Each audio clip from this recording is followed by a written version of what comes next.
为什么红玫瑰代表着爱情呢？我想这里有很多喜欢插花、喜欢种花、喜欢玫瑰的朋友，我们也知道每一种花它表达的含义都不一样，但是红玫瑰它的花语就是爱情。那为什么会和爱情是相关呢？这个传说是来自于希腊神话。在希腊神话当中，美丽的爱神叫阿弗洛狄特，她爱上了美少年阿多尼斯。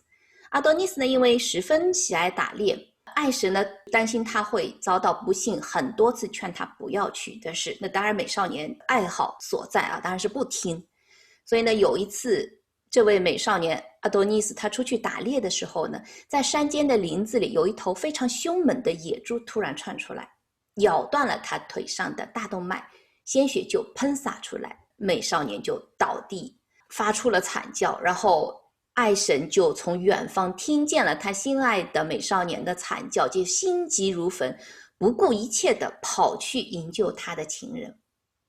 他跑的路途当中，那个时候的山谷里面到处长满了白色的玫瑰，但他因为奋不顾身地跑，带刺的玫瑰就划破了他的脚啊、腿啊、手啊，鲜血就洒了一路。但是不幸的是，爱神还是来晚了一步，美少年还是死在了他的腿上，所以爱神就悲痛欲绝，放声大哭。据说他的哀嚎就被后人做出了一曲很哀怨动听的阿多尼斯挽歌，传唱到现在。然而那个染上了爱神的鲜血的白玫瑰，从此以后便开出了红花，变成了红玫瑰。这个就是红玫瑰的来历，它有那么一段非常美丽、非常感人的传说。玫瑰呢，就渐渐的被大家看作是爱情的象征。由于这个神话故事，由于玫瑰自带的这种浪漫的气息，所以很多人认为玫瑰是一个舶来品，并不是中国本土原产的。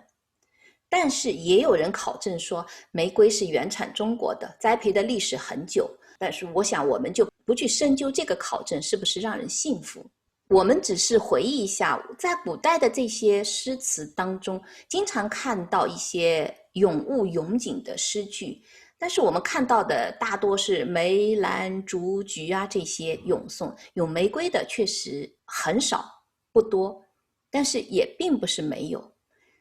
唐代的长孙左辅他就有一首诗叫做《向和歌词宫苑》，其中就有提到玫瑰树。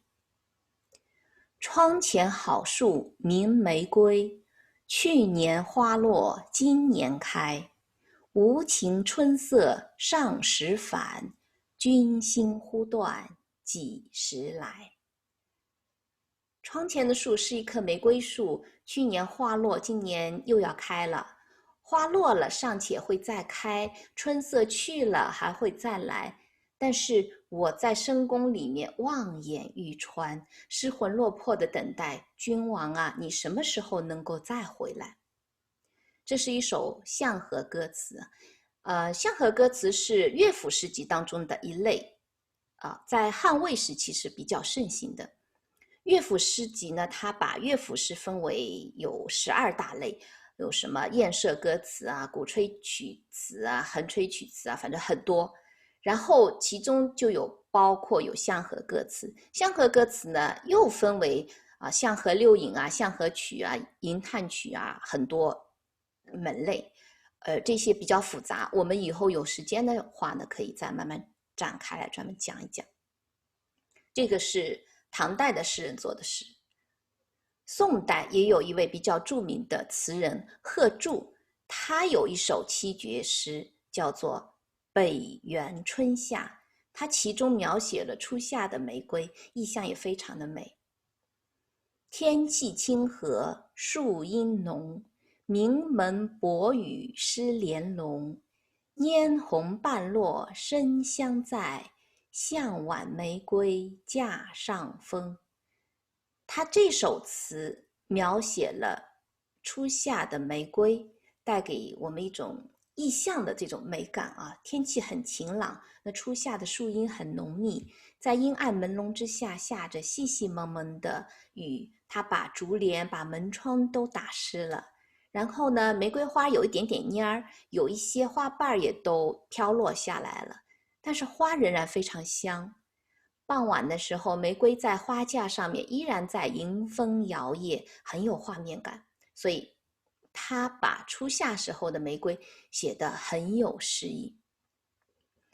但是在以上的这2首诗当中，玫瑰仍然仅仅是玫瑰花，并没有特别的意义，好像和爱情也没有什么太大的关联。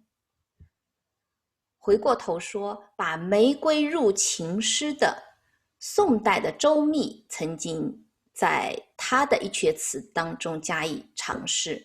我们来看一下他的这阙词。周密我记得上次在讲钗头凤的时候提到过，记录钗头凤这个故事的齐东野语的作者就是周密。看看周密写的这阙词。一壶珠，余寒正切。周密。余寒正切，金钗影泻东风接。舞衣丝损愁牵者，一缕阳丝犹是去年折。临窗拥寄愁难说，花亭一寸燕之雪。春花似旧心情别，待摘玫瑰，飞下粉黄蝶。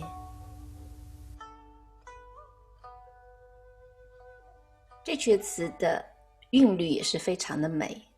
一壶珠和醉落魄是同样的词牌名，它有的时候是用这个名字，有的时候是用那个名字，是填词的韵律上面，词韵上面是一样的。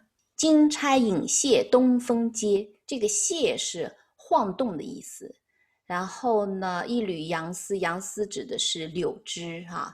然后这里花亭一寸燕之雪，燕之雪其实也可能可以读成胭脂，因为它的意思是胭脂的意思，是指含苞的红花，它和开放的百花纷纷的落地，如花似雪的这个意思。整阙词的字面的意思就是残余的寒气，它害怕春浓，东风吹得头发上的金钗影儿晃动，舞衣上面的丝线已经磨损，牵到裙褶就像脸上的皱纹一样透着愁容。一束发黄的杨柳枝条，还是去年他为我折下送给我的。对着窗户梳头，愁思难以说清，落花似雪在庭院积了厚厚的一层。春花仍如去年般美丽，但是人却是别样心情。正要摘一支玫瑰寄托相思，几只彩蝶飞来，在眼前胡乱舞弄。他这阙词用很凄婉雅丽的风格书写了伤离感旧之情。上篇他写的有情有景，睹春景而感旧，回忆去年折柳赠别的时候的场景。那下篇呢，通过人物的情态和心理的描写，抒发离别的愁思。其中花亭一寸燕之雪呢，他这里从可惜这个花落的心情，又兼写春天已经生了，用词是很美妙的。而且他引用的应该是苏轼在《寒食帖》这首诗当中，他有一句春去不容惜，泥污燕之雪，这个意思。这阙词写得很美丽，这阙词好像也是把玫瑰跟爱情相关，把玫瑰写入了情诗。